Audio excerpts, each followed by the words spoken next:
on room 2, Concentric. And our guest for today, this presentation will be Andrese, or Andrese, as we say in Italy. And the presentation is going to be designing your story. So a few words about Lee. Lee is principal at the Acumen LLC. So with over 20 years as a leader within the staffing industry, Lee's perfected the art of advocating for and promoting design principle and the work of exceptional design practitioners in Fortune 500 and 100 companies, the government, including the intelligence community. And as a former high school teacher, Lee's passion to learn and share her experience and knowledge led to the launch of Academy, a company dedicated to teaching others how to elevate the value of their capabilities of the design function within the organization, and as well as get the resources, funding, tools, and income needed to produce exceptional products that make loyal brand customers. So with that said, over to you, Lee. Thank you very much, Pia Mario. Appreciate it. So Alicia, thank you for joining today. So you guys are going to get a one-on-one session on how to craft and start articulating your story. So typically I teach this in 2 modules. The first part is writing it, which is challenging in and of itself. And the second part is telling it, which has nuances based on the audience that you are going to be working with.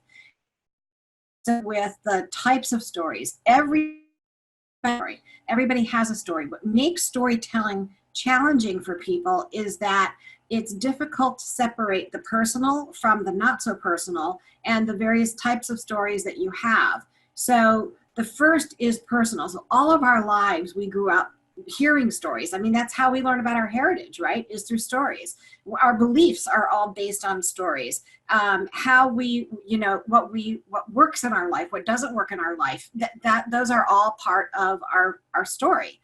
The other side of storytelling is what we learn as we walk through this life, right? What we learn, what we do, and what we teach. These are also what you would call the business side of storytelling, or what I like to call the mundane part of living, right? These are stories that you acquire simply because you've got to exist in this world. So one part is existing on a very personal level, those stories that your family teaches you of your heritage and of your personal beliefs.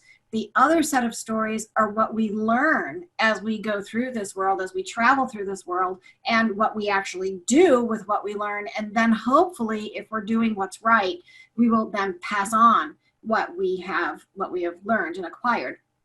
So here comes the challenge. How do we craft our stories for business? What is it that we should be looking at? So, and the other thing is that as you are crafting your stories, they become very personal. So becomes this very fine line. And this is why people get defensive, especially in design. When you look at the jobs and the work that you do in the UX domain, it's very personal. You put all your heart and your soul into every facet of that product that you're designing, whether it's a website, whether it is a car, whether it's the technology that, drives that car, regardless, if it's a doorknob, how does that doorknob turn? Everybody who is a designer takes personal care about what they create, which is why designers are taught how to take feedback and leave the emotion out of it. Focus on the technology, focus on the components, focus on everything but your personality. Well, you know what? That's a big ask. That's a very, very big ask for your group because your personality is very much a part of your work. But there is a way to walk in this realm, meaning the realm of user experience, and talking to people who aren't of this realm. And that's the most challenging part for designers. How does a designer talk to a non-designer? That's a toughie. So this is why your stories are so important. So the way that we want to look at this and keep the personal out of it is if you simply focus on 3 things. What are the problems that your clients are facing? And in our case, we have to understand that not every client is do we meet, right? So some of our true clients and our true customers differ. Our client could be the person that's paying us, but the customer, the end user, is the one who's going to buy whatever we're working with, right? So as a designer, you've got to be very cognizant that you've got this paying client, and then you've got this end user out there that, by all that's right and holy, that's who you're really designing for. Again, another potential conflict. So now you've got to often convince people within an organization why the end user takes priority over personal politics or personal beliefs, personal preferences. It gets really sticky, doesn't it? Mm-hmm. So, yeah, and it's painful. And we can unmute Steph. Steph, you're more than welcome to join in here. This is one of those sessions that it is so personal that the only way to learn it is to talk through it. So feel free to unmute yourself and chime in. So how do we do that?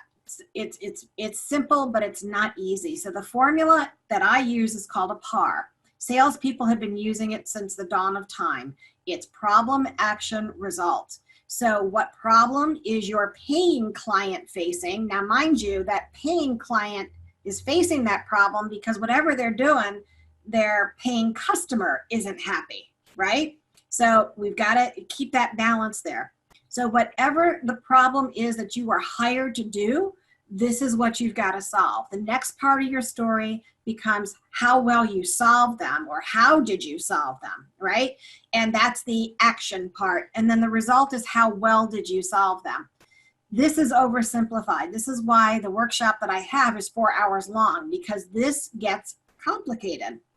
So let's talk about the problems, because there are problems that you solve by the practice, meaning what you do, the practice of user experience, whether and what function within that user experience practice you provide. Are you a visual designer? Are you a user? Are you an analyst? Are you an IA?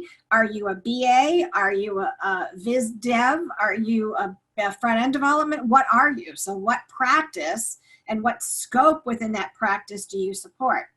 How is what you do appropriate to, or how does it fit within the department that you support? And then how does all that work that you do impact the company that you support? Do you see how many stories you guys have to learn how to tell? And each of these stories has to vary slightly depending upon who you're talking to. So if you're talking to an economic buyer, say for example, somebody who has control over your salary, somebody who has control of your department or budget for the product, or a CEO who's going to say, no, we're not going to launch that product. We're going to launch this product. Meanwhile, you've spent 6 months working on the other product that's just about to get crushed. It's complicated, right? Mm-hmm. So, am I singing the suit? It's like I've been working by your side for years. Huh? Let me stop and pause here for a minute and qualify why I'm delivering this. So since 2010, I have been, well, forever, as I can imagine, I'm a high school teacher who somehow walked into the staffing industry and stayed there for the past couple of decades.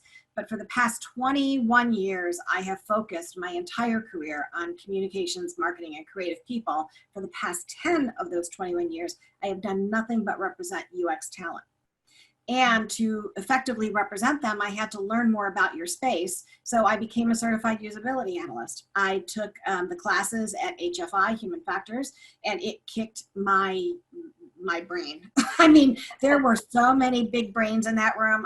I just looked around, I'm like, I so don't belong here. Even the teachers said it. They're like, what are you doing here? I said, I don't know. So let me tell you why I got there. This is a great story.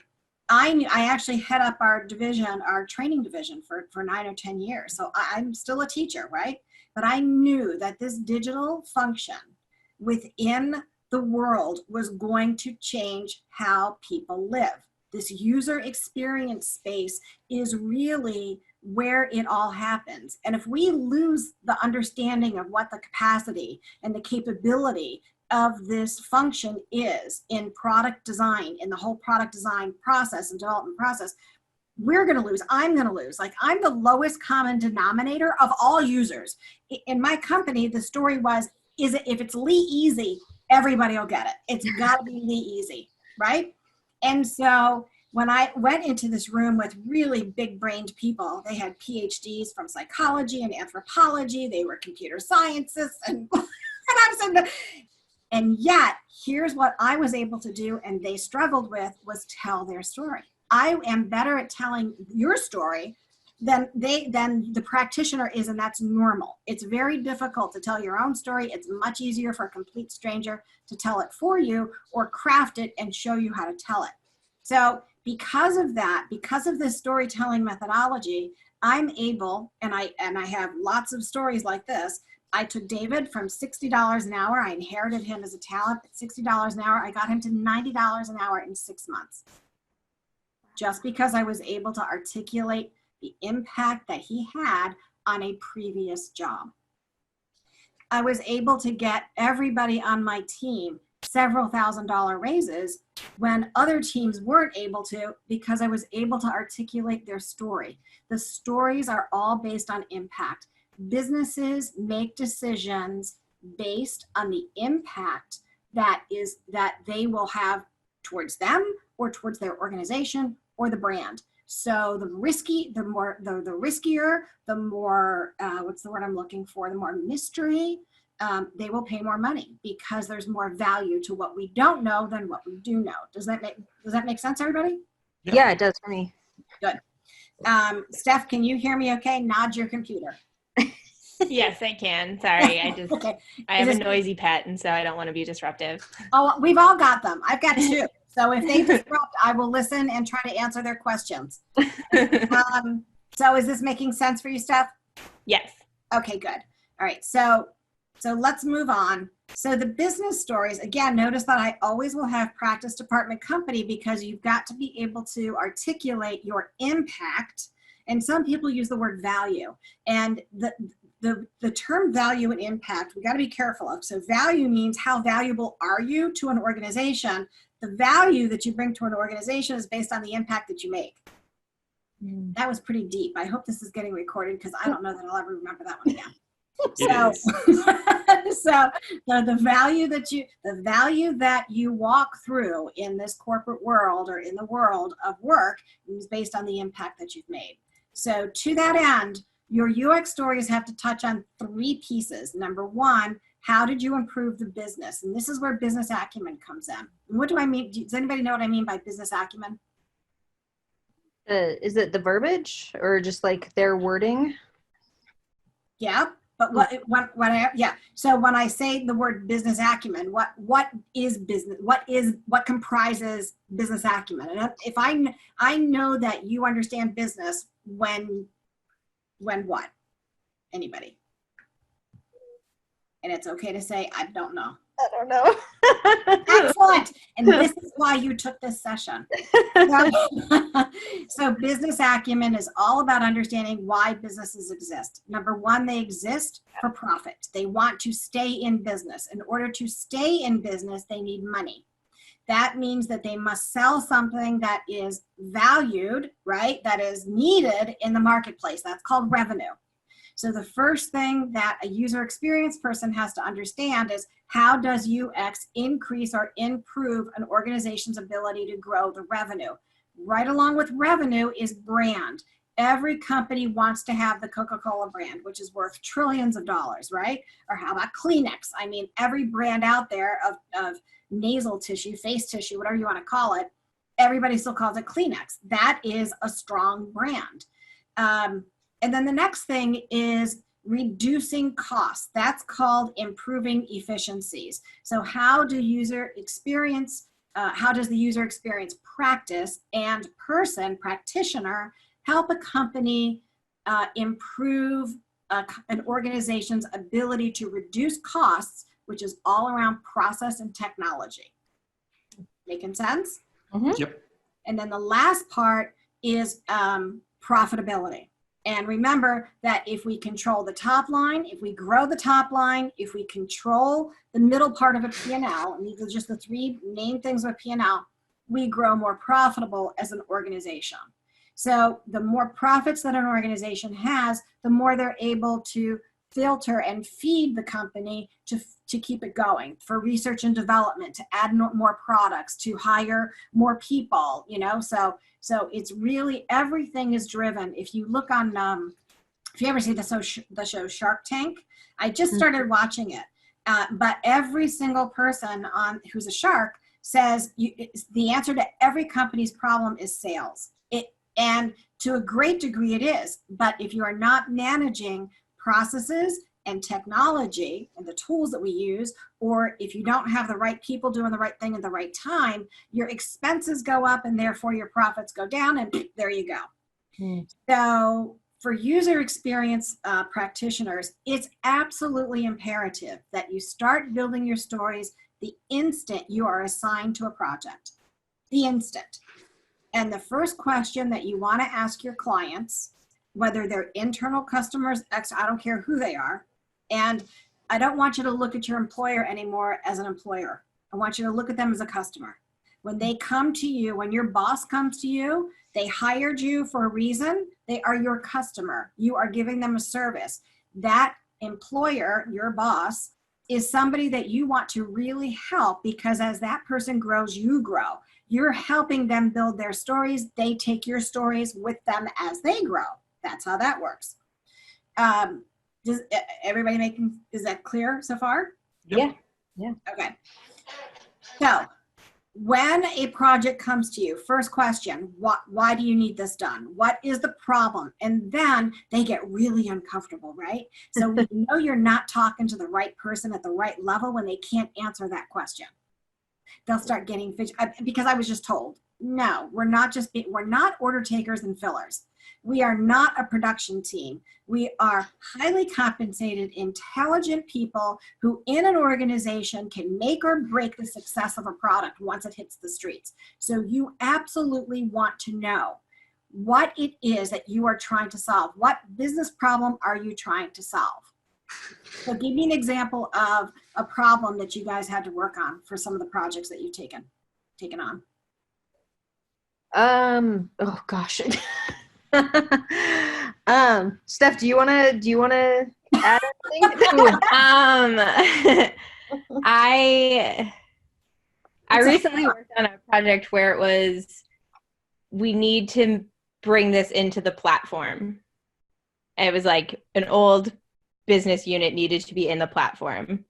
Nice. And I eventually worked and got it killed. But Why did they need it was very much like a generic, and I was like, okay, what are our goals here? And I got a lot of blank stares. Point proven. Yeah. So did they tell you why they needed to bring it into the platform? It was for a more consistent visual look and feel, which as the designer, I didn't think it had that different of a visual look and feel. So I didn't quite know.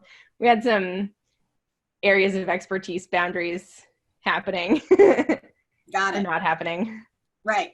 And so at that point you said that you got it killed. What got it killed? What did you actually say or do that convinced them to kill it? Yeah. So it had to make its way to research, which was longer than I wanted it to go. But eventually it got to the point that it was not any easier and potentially even harder to use than the existing legacy product. Thank God you have a research. Not every organization even believes in that. Go down the hall and let's do some research internally. Really? Yeah. So good for you. Bravo. So a typical problem that most user experience designers face is when people go to a website and they get so far into that purchase process and then they drop off at the point of sale. And what do you think the number one reason is for people to drop off at the point of sale? I do it all the time. I do it. I am just as guilty. Why do people not complete the sale online? I mean, it could be any number of reasons. It could be that the checkout process is complicated. It was more expensive than they thought. They got distracted. It could be a bunch of different reasons. But yeah. Yep. Well, based on our research on this one project, it was because we did not tell them what the shipping costs were going to be. Ah. And so when you're selling a product that is maybe 100, 150 bucks and the shipping cost is 25, 30 bucks, I will get in my car and I will drive a half an hour away to get that product and not worry about the shipping cost and go touch and feel the thing. Mm-hmm. Right? So at that point, that customer who was an online business, that's all they did was online. They did not have a brick and mortar. They had no place for anybody to pick anything up. This company was losing money right and left because their shipping costs were so high. So as a user experience analyst, a BA went in, and as they were meeting with the internal people, the internal stakeholders to find out what was going on, nobody bothered to look. Not one person knew to actually do some research on the site to find out where people were stopping the process. Not one. And I will tell you another wonderful story is a very large, based in New York City, cable company called me asking for a web developer to work on a new box, right? And they had less than a year to put it together because their competitors took 2 years to put it together, and they recently launched it. So we gotta get this on the market right away. When I asked him, I said, well, how far are you in the design and development process? He goes, well, we haven't even designed it yet. I said, and you want a developer? That's going to work out well. So can I tell you that the training that I got at HFI was invaluable. I knew not to take, but you see, I'm an outside person to that organization. An employee has a much more difficult time trying to convince internal stakeholders to see the light, right? For some reason, that third party seems to have more answers than the experts do inside. It is just a fact of life. So if you are internal to an organization and you don't understand the business problem that somebody is coming to you with a product and saying, I need you to do this, and they are not telling you why you're doing this in a very loving, kind, and gentle way, this is what you want to say. I use this all the time. Say, I am happy to help you do whatever it is that you need me to do. However, I would like to do much more for you than just take this, do it, and then bring it back to you. I would like to be able to tell a story about how you helped save something by fixing a problem, how you helped improve the company in one way, shape, form, or another. So can we find out a little bit more about why we need to do this so that we both have great stories to tell? Mm. So now what I have done, okay, it's a little manipulation, I get that. But now what I have done is I have brought the personal side of the story and the business side to the story together. Mm-hmm. Because nobody really wants to work without getting recognized for doing good work. Nobody really wants to work if they're not doing something that's valuable and important. So why in the world we would even think about becoming order takers and fillers? We are internal experts that the company has at their disposal. And this is how you all need to keep in mind as you're creating these stories. If you do not have that mindset, you will fall into the trap of being an order taker and filler. And if that's the case, and I hear about it, Alicia, Steph, or Pierre Mario, I am all over you people. Never, absolutely never. And who's ever watching this video post-conference, I know who you are. So the next part of your story is how did we improve the UX practice? That's another story. So how did you improve the business? How did you improve the UX practice? What does the UX practice comprise? What is it comprised of? Is it just all of the things that you do, all of the techniques, all of the research methods that you do in order to tell that story? Exactly. Okay. It's your job. It's what you do. How have you made being a UX designer better? How have you made what you do? How have you improved the process? How have you improved the tools that you've used to improve efficiencies, meaning reduce time to market, speed up that product to market, and keep that quality high? How have you cut the approval process in half? So if you're in the UX practice, and you guys know this better than I do, if you're sitting there and you're waiting at your desk for an approval before you can go to the next step, grass starts growing. That costs a company a lot of money. So you've got to be able to go to your senior leaders and say, we've got to change this process. It's taking me 5 weeks to get an approval on this one thing. And this one thing is worth $50,000 every month if we don't get an answer on this. And that's another thing you want to do. When you are taking that project in, get a value. How valuable is this fix? How valuable is this solution? How valuable is, if we solve this problem, and there's another word you want to use when you're crafting your stories, is the implication. If we don't fix this, what is the implication to the product and the organization and the UX practice? And of course, the last part of this is, how well did we improve the customer's experience? Because revenue ties to the bottom line, and that is the customer's feedback. If we are not in one way, shape, form, or another able to articulate how we have improved the customer's feedback and the experience, and tie it back to our practice and tie it back to the business, your stories are going to fall flat. It's a lot, isn't it? Yep. It's a lot. This is not what you guys do in this world is not easy. Your brains are really big. Now I'm asking you to stop all that and then take a step back and articulate how you did what you did and the impact that you made. This is why you need people on the outside to help you with this. You don't think you can come up with these on your own. You need, just like a football coach, you need a coach too. Don't.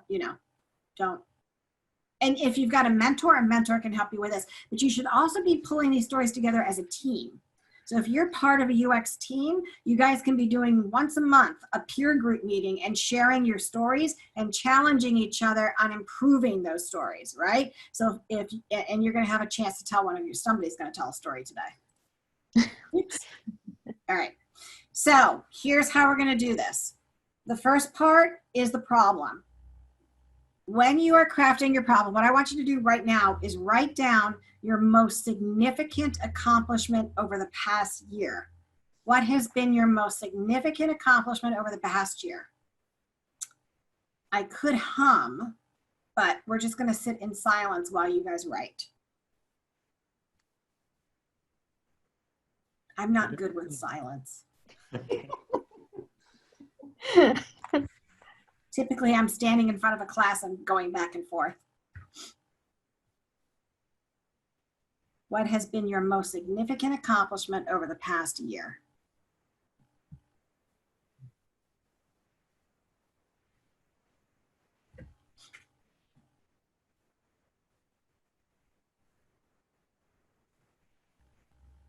Let me know when you both all have something written down. I think I have something. Okay.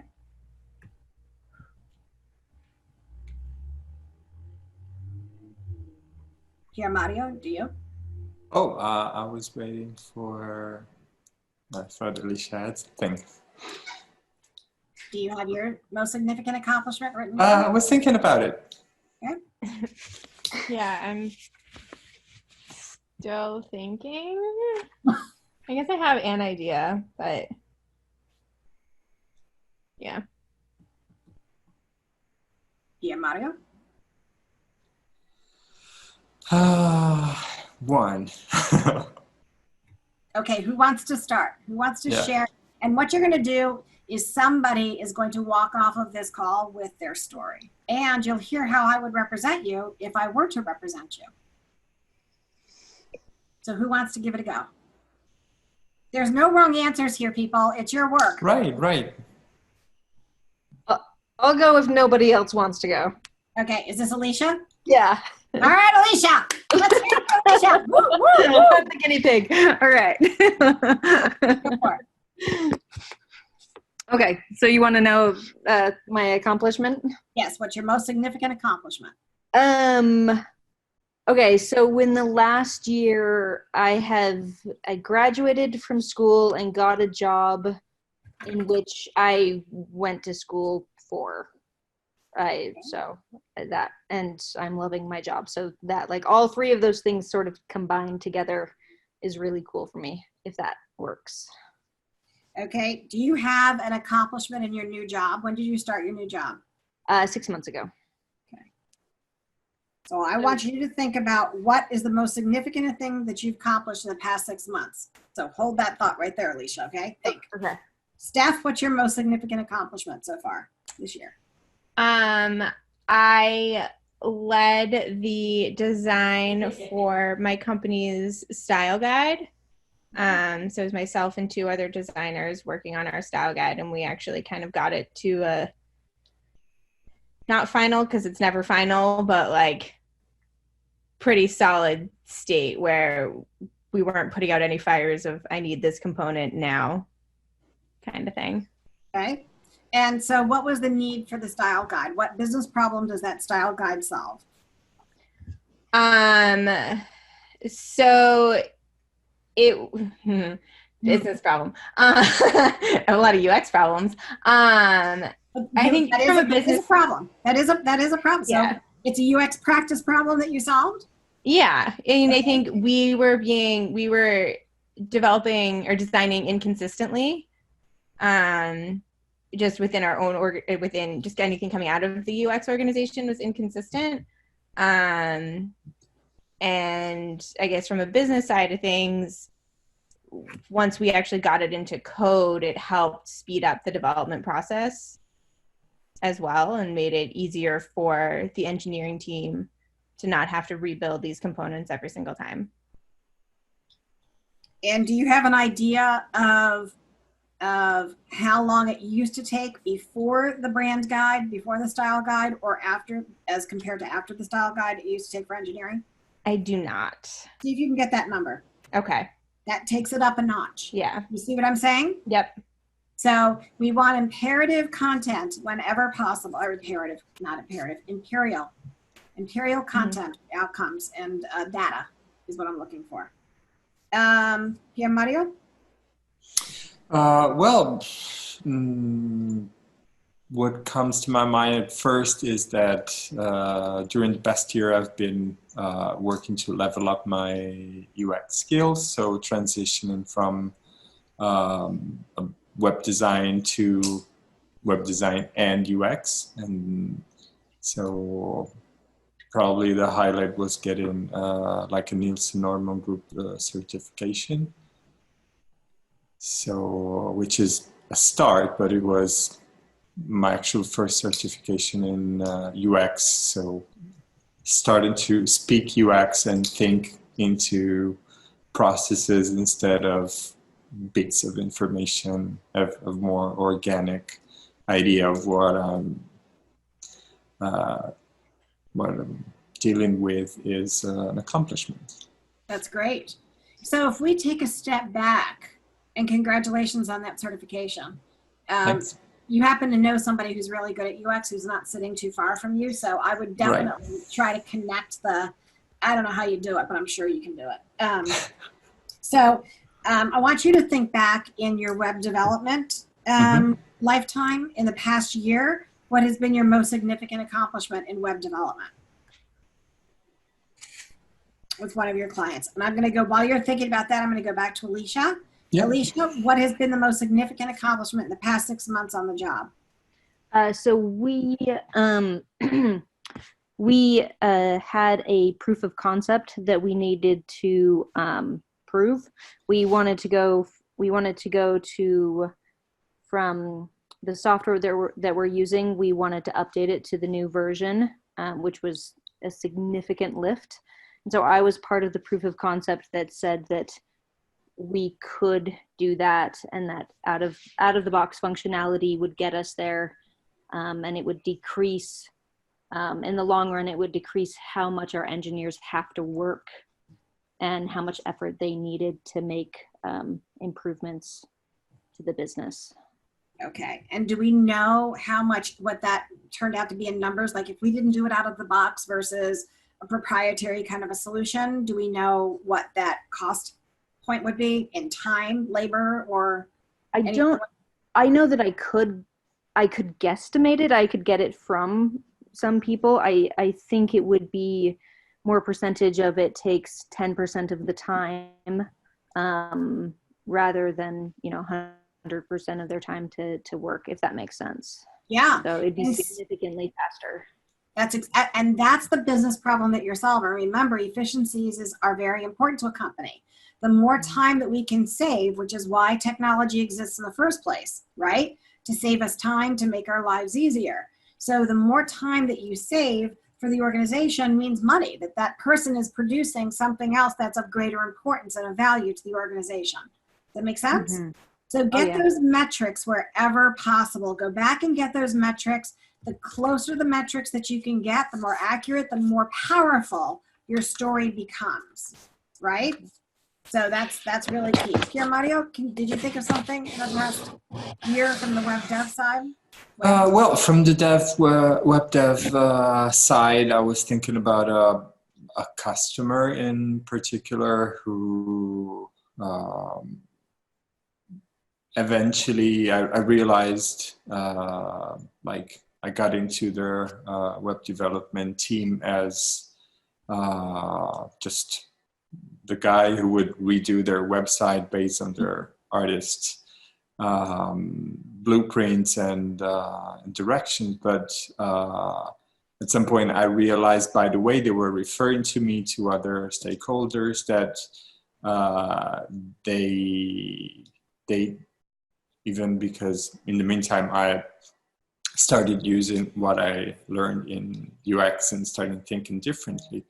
I saw they were considering me differently, and they were coming to me to ask for advice and not just using my skills as an order taker. And so it was like, oh, I guess I'm getting better at this.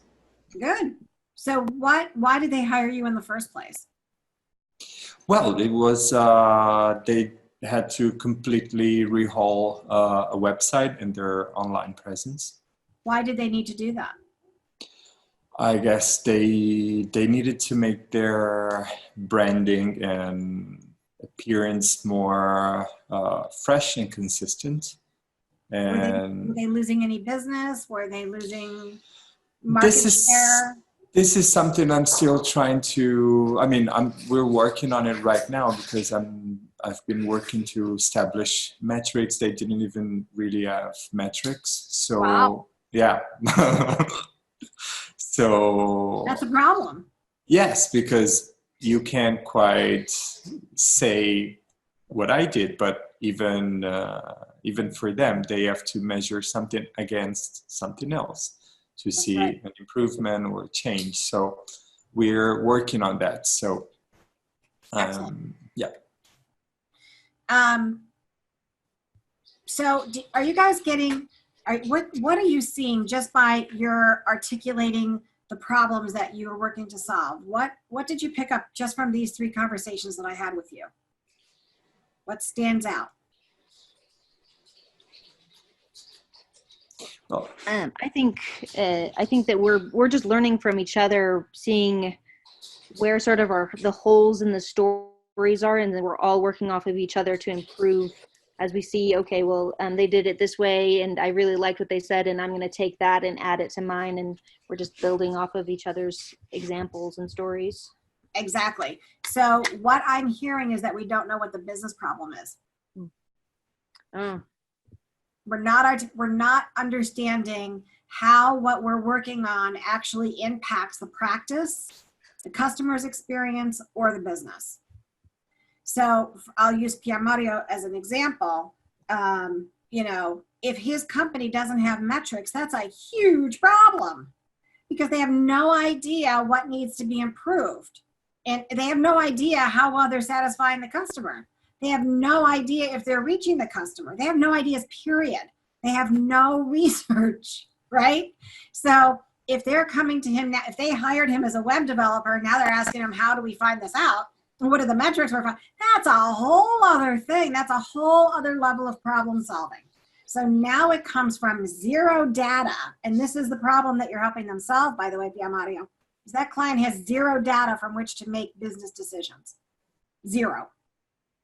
And you are helping them identify what metrics are needed to improve their business by understanding their business.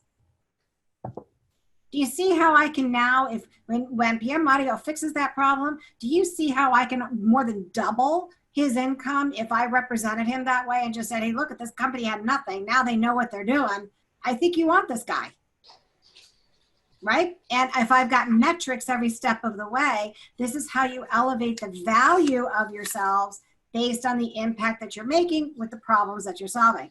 If I look at Steph's job, she's got to get a brand guide out there. If she gets a number on that, like how long has it typically been taking to produce these products? How long has it been sitting in engineering? How many man hours is that? And now with this new style guide, how we've reduced, that's huge.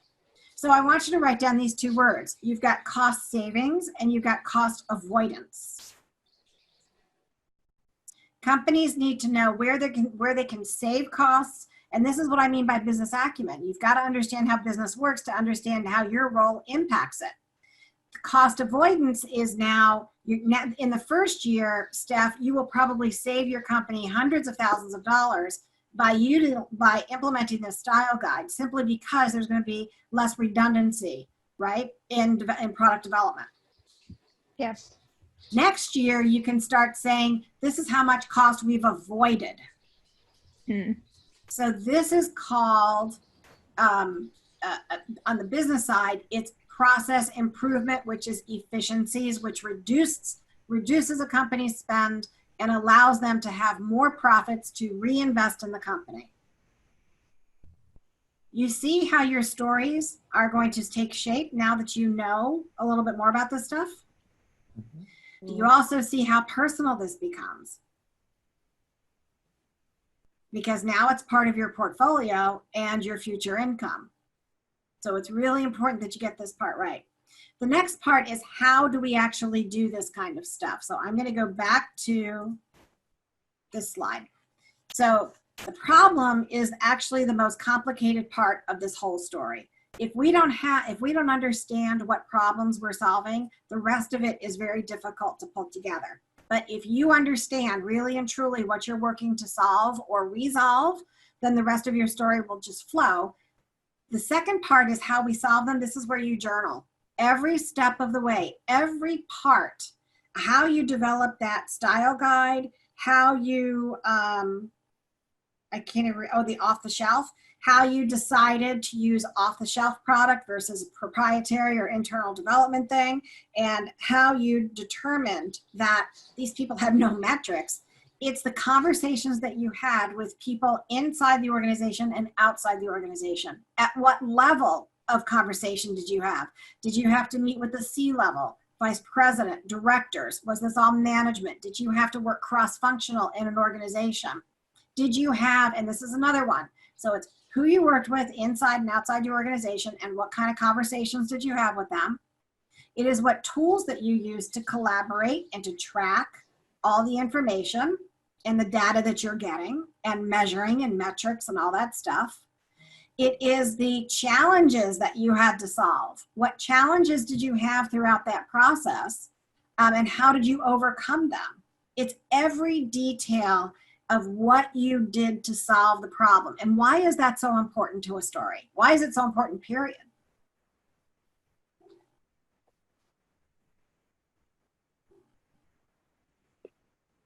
I know the answer. I want to see if you guys do.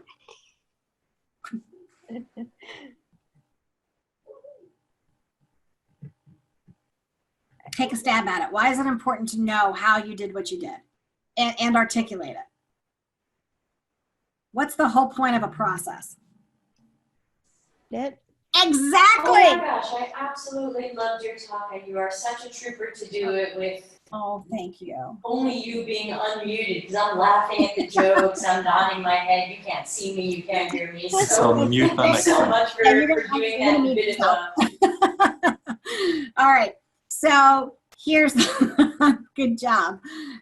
So here's the thing. The reason that we are so inclined to look at process improvement is because we want repeatable outcomes that are beneficial to us, to our company, to our department, to our practices. So process is a way of ensuring repeatable, successful outcomes.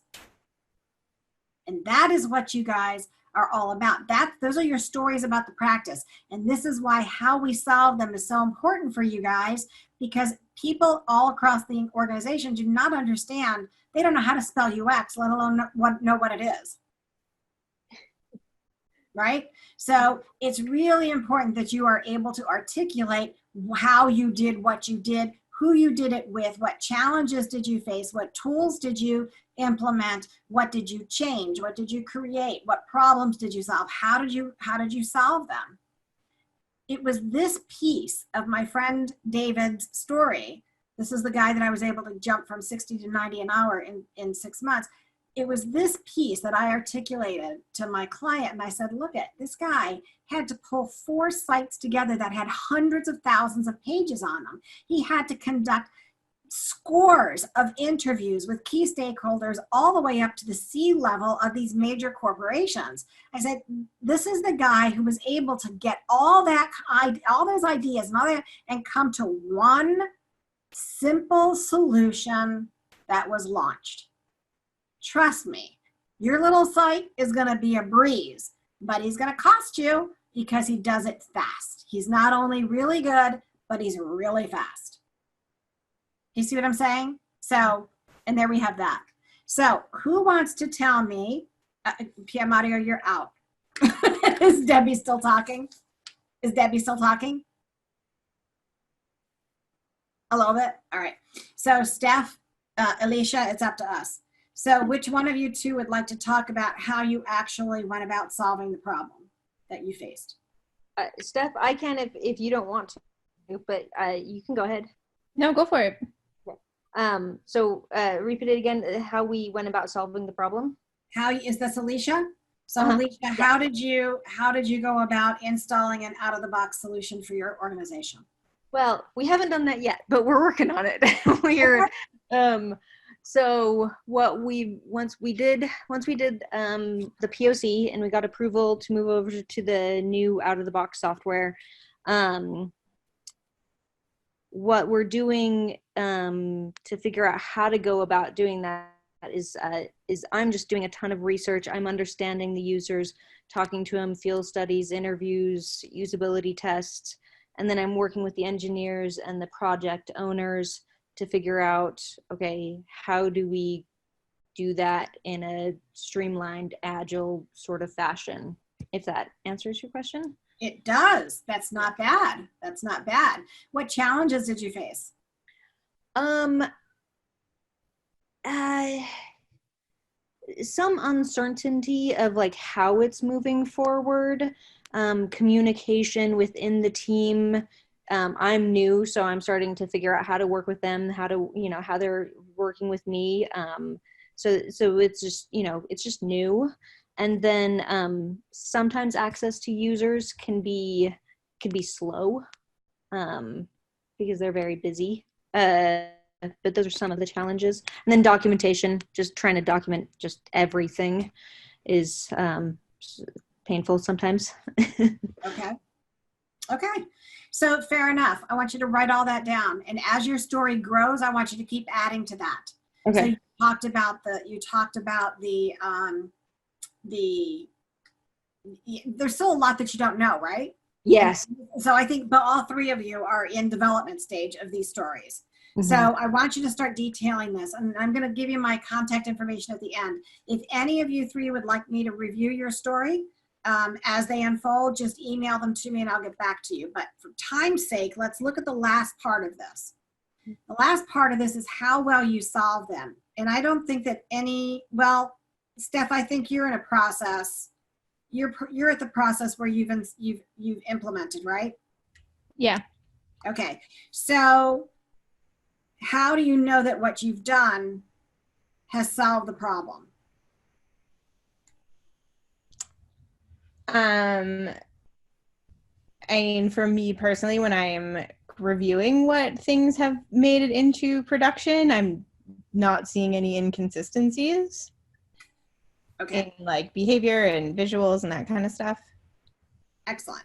So here's what I want you to do on your story. I want you to go back and get some stats. Mhm. What was life like? Why did you, what was the real business reason behind the need for this style guide? How Mhm. long was it taking engineering to do something? And let me just ask you this. What happens if a product goes out and that brand is off?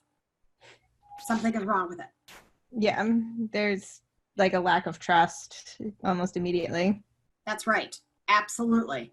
Yeah. So when they start seeing things that are inconsistent in the product on the customer side, they tend to expect an inconsistent experience. Mm-hmm. And that damages the brand reputation. And we know that a business's brand is everything. It Yeah. drives revenue.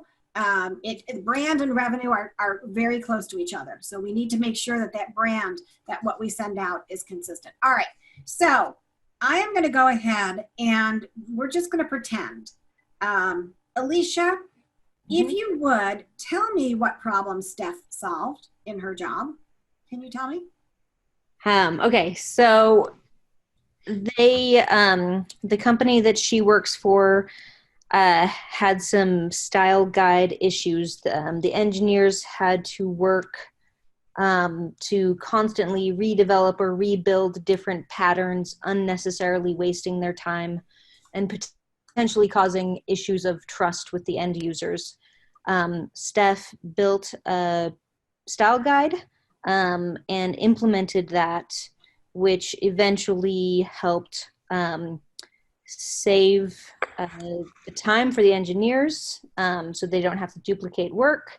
And then it helps build trust and saves the company money so that they can spend time and money doing something better. You are hired. You're hired, as is Steph. So if you ever want a job as a recruiter, let me know, because that was pretty damn good. And that was not only good, but we can make it great by what? How can we take that story over the top? Numbers. Yes, we need statistical information. We need data. You guys are all in the business of data. So collect the data when you are taking on a new project. Measure the impact of the changes and what changes you have made all along the way of the journey of improving and solving that problem. And then at the end, you make sure that you go back and you look at more current metrics to see how well you solve the problem. This is simple, but it's not easy, isn't it? And I'm glad that you guys are learning this at the beginning of your career, because I work with people who have been doing what they've been doing for 15, 20 years, and they still struggle with this. The people who are in leadership roles in user experience or in any capacity in throughout an organization, they are exceptional storytellers. They're not just good at their craft, but they can articulate what they do, how they do it, and the problems that they've solved. That is your goal. Because you already know how to do your job. Over many decades, you're going to learn and change how you do your job, the technical part of it. It's this non-technical component that is called business communications that you need to start focusing on just as much as you do your own craft, how you tell your story. It's everything. It's absolutely everything.